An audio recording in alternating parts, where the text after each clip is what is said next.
अब देखो next theory, belated return, मतलब लेट में लेट कब तक रिटर्न भर सकते हैं। तो सी इधर पहले क्या क्लियर करना चाहिए, लॉस वालों आप लोग तो रिटर्न लेट भर ही नहीं सकते हो, लेट भरा तो तेरा लॉस कैरी फॉरवर्ड नहीं होगा। लेकिन जो प्रॉफिट वाले लोग हैं वो लोग रिटर्न लेट भर सकते हैं, थोड़ा बहुत इंटरेस्ट भरना पड़ेगा, लेकिन लेट भरना गवर्नमेंट ने अलाउ किया है। लेकिन लेट की भी लिमिट होती है, सी स्क्रीन पर दिख रहा है लिमिट क्या है, 31 दिसंबर से ज़्यादा लेट नहीं हो सकता है। सी अगर मैंने ये डेट को रिटर्न भर दिया तो क्या बोलते हैं, टाइमली रिटर्न है। लेकिन इस पीरियड में भरा ना, कब तक, दिसंबर, उसको बोलते हैं बिलेटेड रिटर्न। बता दिया मैंने बिलेटेड रिटर्न का मतलब, बिलेटेड रिटर्न मतलब जो रिटर्न इस पीरियड में फाइल किया है बट लेटेस्ट अप टू 31 दिसंबर। किसी लेट की भी लिमिट होती है ना, 31 दिसंबर के बाद तो रिटर्न भरना अलाउड ही नहीं है। ओके, बट सी सुनने में सिंपल लग रहा है ना, एक से पहले ड्राइंग समझा ना तुमको, ये प्रीवियस ईयर है और ये पूरा असेसमेंट ईयर है, और ये 12 महीना इन लोग अपने हाथ में रखते हैं ना चेकिंग करने के लिए, और वो बना के रखा है। तो अपना 31 दिसंबर कब का है, एवाई का। असेसमेंट ईयर में जो 31 दिसंबर आता है ना, उसके बियॉन्ड रिटर्न अपना नहीं जा सकता। ओके, लेकिन सी एक्चुअली कानून में ये लिखा हुआ है, पढ़ो अभी, पढ़ो, मैंने कुछ लिखा है उधर।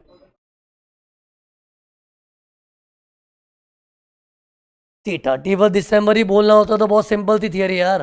पढ़ो क्या लिखा है कानून में, लेट में लेट रिटर्न कब तक जा सकता है अपना, either up to 31 December of AY और before completion of assessment whichever is earlier. अब बताओ इसका मतलब क्या है, completion of assessment whichever is earlier, उसका मतलब क्या होता है।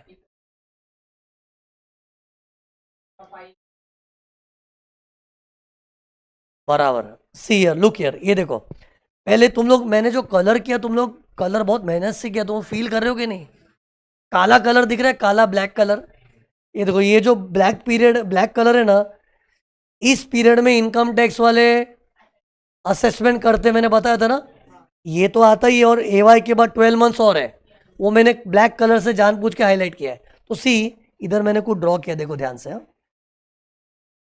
ये देख जल्दी, कुछ दिख रहा है नाश्ता हुआ कुछ, ये देखो इधर, मान लो ये 31 दिसंबर है और मेरा असेसमेंट पहले ही हो गया, तो tell me which year is earlier क्या है, 31 दिसंबर के असेसमेंट डेट, असेसमेंट डेट मतलब मुझे लेटेस्ट ये डेट तक रिटर्न भरना पड़ेगा। फिर 31 दिसंबर गया भाड़ में, क्योंकि इसी अहमियत किसकी है, विच एवर इज अर्लियर की। माना कि 31 दिसंबर हमने पढ़ा है, लेकिन साथ में ये भी तो पढ़ा है विच ईयर इज अर्लियर, तो विच ईयर इज अर्लियर में ये अर्लियर आ गया ना, तो अपने को लेटेस्ट ये डेट तक रिटर्न भरना है। तो अब डाउट क्या आएगा, मुझे पता है क्या डाउट आने वाले हैं, कि सर आप बोल रहे हो असेसमेंट हो गया, कैसे हुआ, हमने तो रिटर्न ही नहीं भरा है। डाउट लाओ, ब्रिंग दी डाउट आउट। डाउट क्या आना चाहिए, कि सर आप बोल रहे हो कि हमने रिटर्न भरा नहीं है और उन लोग ने असेसमेंट भी कर दिया, ये कैसे पॉसिबल है। पॉसिबल है। इनकम टैक्स वालों का एटीट्यूड मालूम है कैसा है, वो लोग बोलेंगे देख हम लोग है ना ड्यू डेट तक वेट करते कि तू रिटर्न भरेगा भरेगा, और तब तक रिटर्न नहीं आया ना तो तू कोई वीआईपी नहीं है, हम लोग असेसमेंट का काम चालू कर देते और तेरा रिटर्न नहीं आया, भाड़ में गया तेरा रिटर्न, हम लोग हमारे जजमेंट से तेरी इनकम कंप्यूट कर लेंगे। इसको बोलते हैं बेस्ट जजमेंट असेसमेंट। क्या बोलते हैं, बेस्ट जजमेंट असेसमेंट। मतलब यहां तक उनको पावर है कि अगर 31 जुलाई, 31 अक्टूबर या 30 नवंबर तक तुमने रिटर्न नहीं भरा है ना, तो वो लोग के नखरे देखो, ऐसे भाड़ में गए तेरा रिटर्न, हम तेरे रिटर्न के भरोसे बैठे नहीं है, भगवान ने मेरे को दिमाग दिया है, मैं अपने दिमाग से तेरा इनकम जज करूंगा, हाउस प्रॉपर्टी इनकम कितना होगा, बिजनेस इनकम कितना होगा, वो लोग खुद जज करते। और जज कैसे करते, पुराने साल के रिटर्न्स को बेस लेके कैसे तैसे जज करके तेरी इनकम कैलकुलेट कर देंगे, तो मतलब मेरे रिटर्न के बिगर भी वो लोग असेसमेंट कर सकते हैं। लेकिन डरो मत, ऐसा अगर वो उतावला हो रहा है ना असेसमेंट करने के लिए, अपने को लेटर देगा, अपने को चिट्ठी देगा। चिट्ठी में क्या लिखेगा? सर ड्यू डेट निकल गई, आपका रिटर्न तो आया नहीं था, अब मुझसे रुका नहीं जा रहा है, तू भले फुर्सत में भरेगा रिटर्न, लेकिन मुझसे रुका नहीं जा रहा है, मैं तो तेरा असेसमेंट कर रहा हूं, अभी भी मौका रिटर्न भर दे। मतलब अपने को टाइम मिलेगा। और जैसे ये पत्र आया जिसमें अपने को कहा जा रहा है कि तेरा असेसमेंट होने वाला है, फटाफट रिटर्न भर दो। उसमें तू दिसंबर का गाना गाएगा ना, नहीं दिसंबर में भरूंगा, दिसंबर में भरूंगा, तो भाई नहीं चलेगा। ऐसे दिसंबर तक चलता है, लेकिन whichever is earlier. In short see, इधर बच्चों को दो बात याद रखनी है। एक तो अपना रिटर्न नहीं भी भरा होता है ना, उसके बिना भी ये लोग असेसमेंट कर दे, जिसको क्या बोलते हैं? Best judgement assessment. हाँ, तुम लोगों को लगता होगा ऐसे कैसे कर लेते होंगे, उनका काम है यार, रोज का काम है। उन लोग अलग अलग जुगाड़ लगाते, कुछ भी करते हैं, बट इट इज पॉसिबल कि मेरा रिटर्न नहीं भी भरा उसके बगैर भी वो लोग मेरी इनकम असेसमेंट मतलब क्या करेंगे, मेरा 5/8 का इनकम कैलकुलेट कर देंगे। लेकिन ये भी याद रखना, करेंगे तो अपने को बताएंगे, और बताएंगे तो समझदारी से रिटर्न भर दो। ओके, बट सी एक बात बताओ, ऐसा बहुत रेयरली होता है, बहुत रेयरली। क्योंकि सी वो लोग क्या करते हैं, आराम से दिसंबर तक वेट ही करते हैं, आने देना बंदे का रिटर्न, बाद में काम चालू करूंगा, क्योंकि उन लोग को तो बहुत टाइम है। इन लोग कब तक काम करते हैं देख, इतना सारा टाइम पड़ा है यार, तो इन लोग इतने उतावले नहीं होते। लेकिन मैंने ऐसा एग्जाम्पल क्यों बनाया बताओ, कि मुझे बच्चों को क्या सिखाना है? Which ever is earlier. और विच एवर इज अर्लियर अगर सिखाना है तो असेसमेंट की तारीख दिसंबर के पहले लाऊंगा तो ही इम्पैक्ट आएगा ना।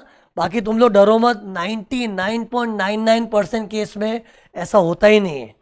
जनरली पता है क्या होता है, पहले तो असेसमेंट होता ही नहीं है कितने लोग का, हो भी गया ना तो ये देखो इस पीरियड में होता है। ये दिखाओ, एक और एग्जांपल बना, देखो ना, अरे मेहनत से बना, देखो ना यार, ये देखो, ये दिख रहा है। अब बताओ, अगर असेसमेंट ये डेट को हुआ तो लेटेस्ट मुझे रिटर्न कब भरना है? 31 दिसंबर एक हो गया, दूसरा ये डेट हो गया, दोनों में से विच इज अर्लियर क्या है? 31 दिसंबर। तो 31 दिसंबर तक ही भरना है। इससे भी पता है कितने लोग गवर्नमेंट को क्या बोलते हैं, सर सर आपने तो मेरा असेसमेंट इतना लेट चालू किया है, तो जब असेसमेंट ही आप लेट करो तो मैं रिटर्न ले लो ना यार। तो उसका जवाब क्या पता है, हम लेट में लेट दिसंबर तक ही लेते हैं, उसके बाद हम लोग आराम से काम करेंगे, वो हमारी प्रॉब्लम है। लेकिन तू इसका मतलब नहीं कि रिटर्न बाद में भी दे सकता है, क्योंकि तेरा मैक्सिमम कट ऑफ क्या है? 31 दिसंबर। उसके बाद हम लोग भले कभी भी असेसमेंट करें, वो हमारा प्रॉब्लम है। हम तो क्या है, एवाई के बाद 12 महीने तक एक्टिवेटेड मोड में रहते हैं, लेकिन तेरे को 31 दिसंबर तक लेटेस्ट रिटर्न भरना है। सी नींद के नशे में ना, कितने लोग को क्या लग रहा है कि असेसमेंट 2-2 बार हो रहा है इधर, होश है तुम लोग को?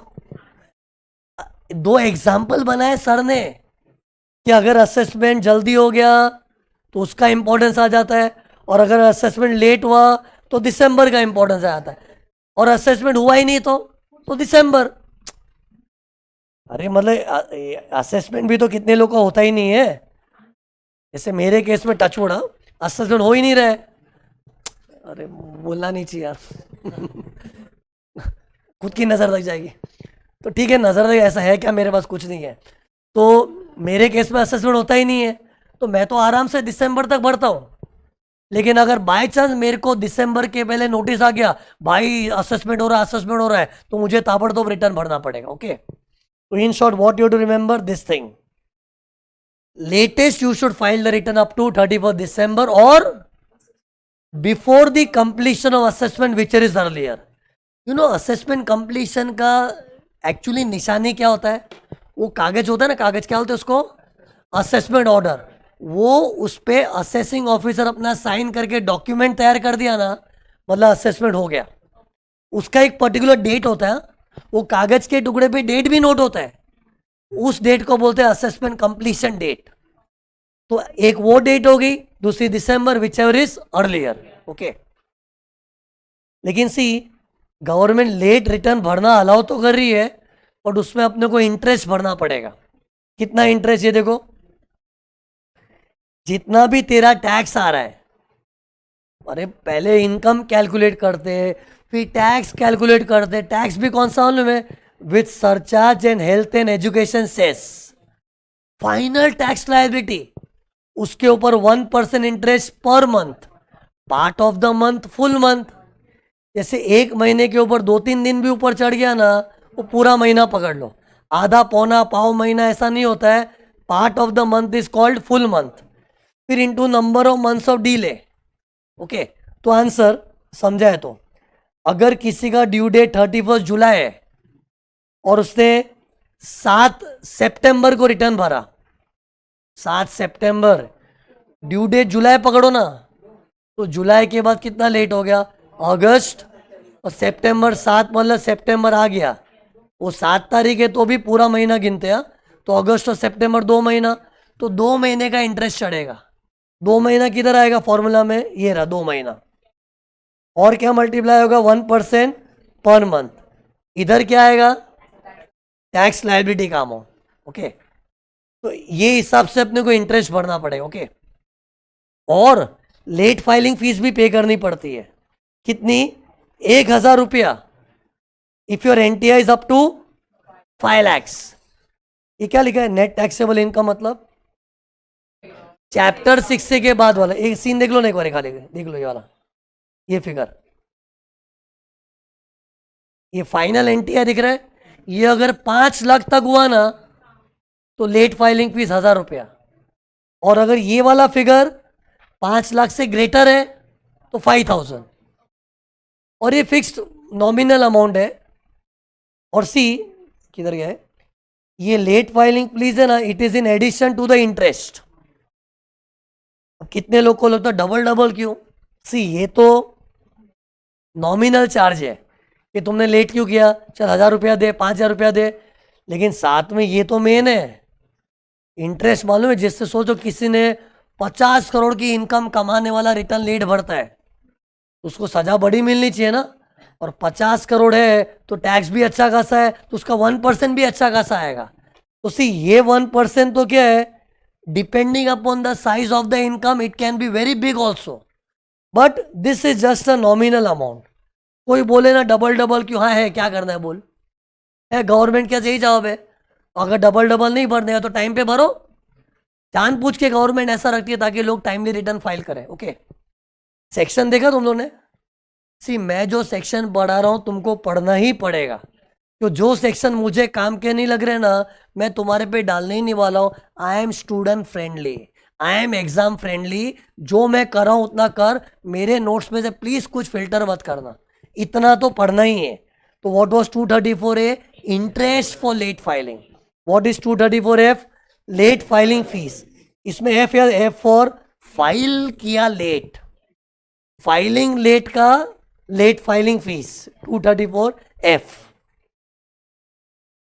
क्या क्या चीज पढ़नी थी? एक गिन, 1 2 3 चीज पढ़ी। और अपना क्या खत्म हो गया? 139 4 खत्म है, 139 4, ओके।